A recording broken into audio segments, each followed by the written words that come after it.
এবারের বর্ষাকালের কিন্তু কমপ্লেন করার কোনো জায়গা নেই, কারণ গোটা বর্ষা জুড়েই সুন্দরভাবে বৃষ্টি হয়েছে এবং এখনও হচ্ছে। দিনটা ছিল রথযাত্রার দিন।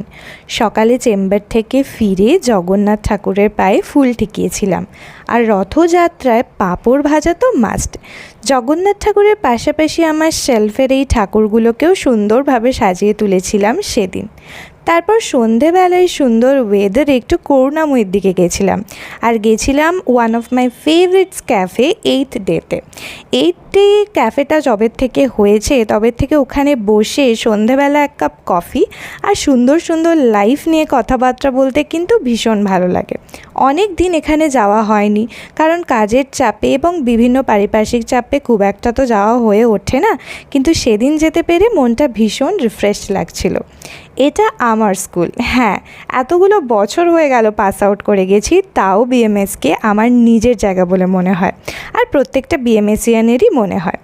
8th ডেতে বসে বসে সুন্দর বৃষ্টি ভেজা ওয়েদারে কফি খেয়েছিলাম। ফেরার সময় আবার পড়ছিল ঝিরঝির করে বৃষ্টি। Being a June born girl, আমার কিন্তু বৃষ্টি ভীষণ ভালো লাগে। হ্যাঁ, ওই কাদা মাখা রাস্তাগুলো বাদ দিয়ে।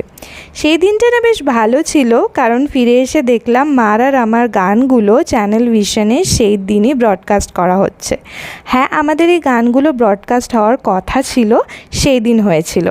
মা আর আমি প্রফেশনাল সিঙ্গার নই, যেহেতু গান শিখেছি টুকটাক গান গাওয়া হয় আর কি। চলো টাটা, আবার দেখা হচ্ছে কোনো মিনি ব্লগে।